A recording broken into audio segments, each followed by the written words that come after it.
그래서 이 문제를 좀 여러분께 던져드리겠습니다. 절차와 방법에 문제가 있다. 취지는 맞는데 절차 방법이 틀렸다라고 말씀하신 부분들의 상당 부분이 아마 최근 들어서 지속됐던 법무장관과 검찰총장 간의 갈등 문제. 너무 오래 한 반년 이상 1년 가까이 지속이 됐으니까요. 그거 어떻게 봐야 됩니까? 그러니까 상황을 이렇게 끌어온 것은 추 장관의 잘못입니까? 윤 총장이 잘못한 겁니까?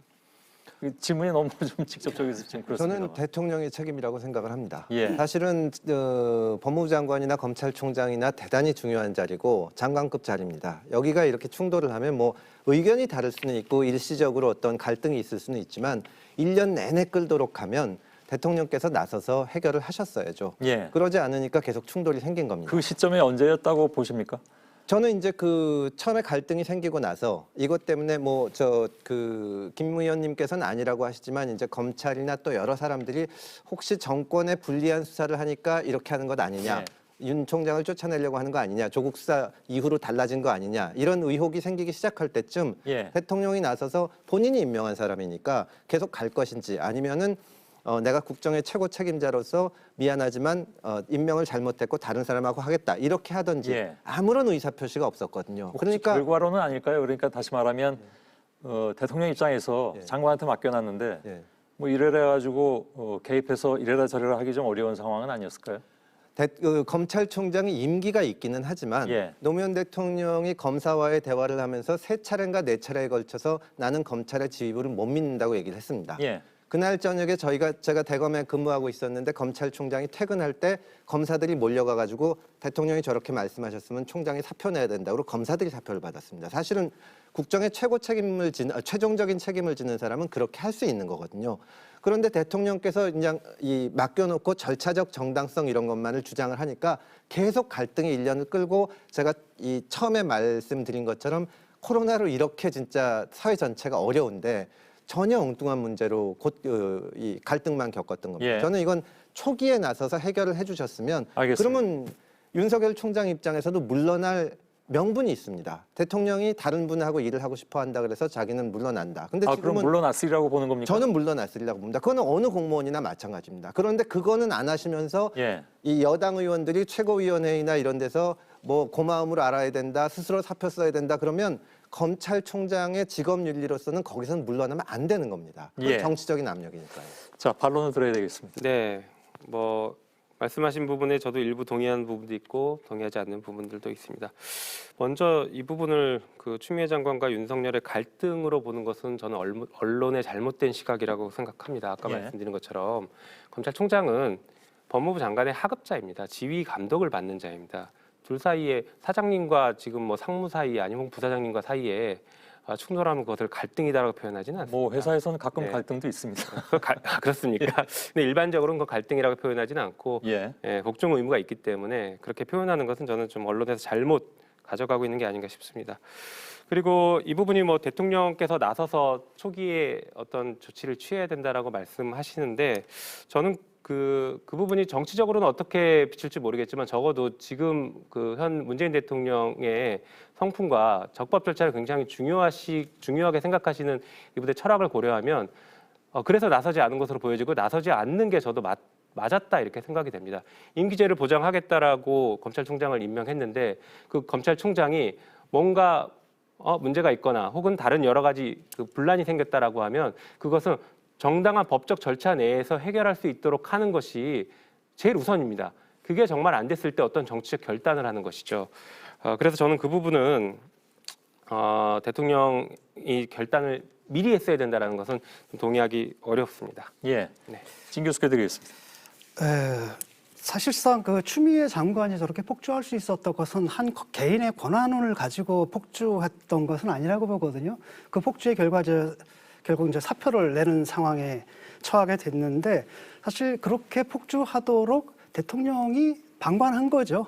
아까 징계 주체 얘기가 나왔는데 사실 징계를 제가 할 때 뭐라고 얘기를 했냐면은 법무부에서 결정을 하게 되면은 대통령 따를 수밖에 없다. 절차상 이렇게 말을 했는데 그거 가기 전에 법무부에서 무리한 징계를 추진할 때는 대통령이 지금 장관 지휘하는 입장 아닙니까? 그렇다면 거기서부터 벌써 제동을 걸고 들어갔어야 되는데 그걸 다 놔둔 다음에 마지막에 그렇게 하시는 것은 제가 볼 때는 굿캡, 배드캡 전략인 것 같아요. 그러니까 특히 우리 대통령 같은 경우에는 그 생색내야 하는 데선 잘 나타나세요. 또 탁현민 씨가 연출을 너무나 잘하니까. 그래서 정작 해명해야 될 때라든지 책임져야 할 곳에서는 그분의 모습이 보이지 않는데 이번에도 마찬가지였던 것 같습니다. 예.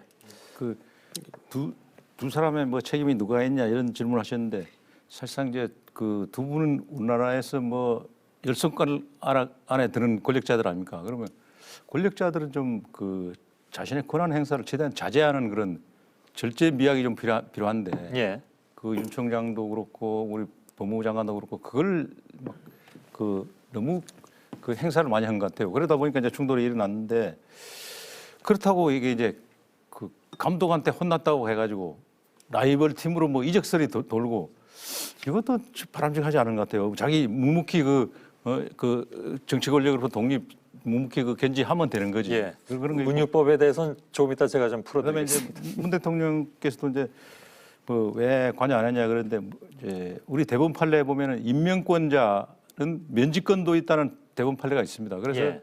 그 징계 절차가 아니고 임명권자로서 면직도 할 수 있다고 보는데 또 그리 하다 보면 또 너무 정치적 논란을 아마 초래하고 뭐 그럴 가능성이 있어서 그건 이게 정확하게 그 임명권자냐 임면권자냐로 좀 갈라지지 근데 않습니까? 아닙니다. 그래도 명권자도 면직권이 있다는 대법원 판례가 있습니다. 아, 판례가 이미 나와 있습니까? 예, 예. 근데 만약 이제 저 유럽이나 이런 데 보면 이게 이제 민주적 정당성 통제하고 직업 공무원제의 충돌 아닙니까? 예, 예. 근데 유럽 같은 데 보니까 이 고위직 그 검사 이런 데는 민주적 정당성을 더 부여하는 것 같고 예, 예. 하위직 이런 사람들은 자체 조직에 이렇게 직업 공무원제에 좀 충실하게 예. 자체 조직에다가 인사를 이런 걸 맡기는 것 같습니다. 예.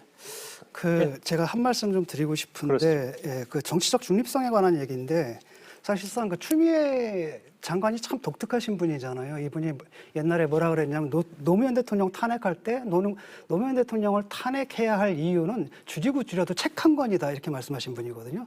이분이 검찰총장을 탈탈 털어가지고 찾아낸 혐의가 6개였어요. 그중에서 징계위원회에서 인용한 건 3개죠.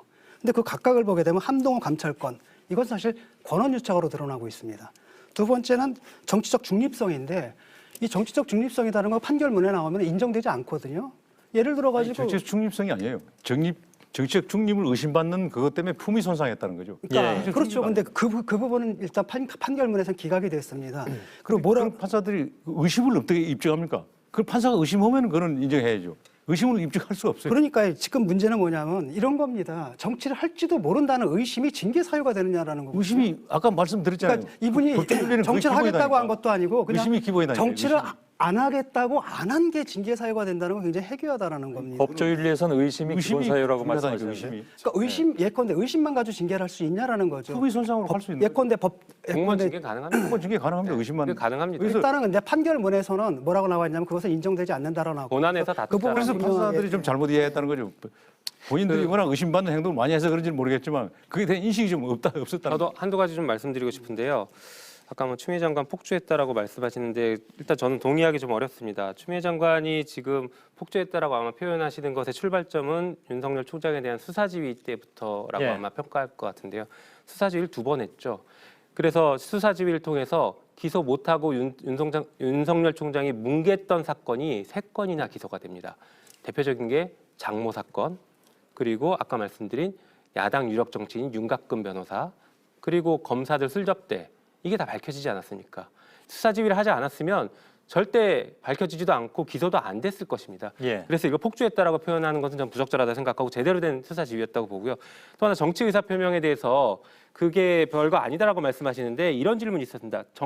봉사하는 것에 대해서 정치도 들어갑니까?라고 물었습니다. 그러면 아니라고 답을 해야 되는데 글쎄 그것은 제가 지금 말씀드리기 어렵습니다. 이렇게 답변을 해요.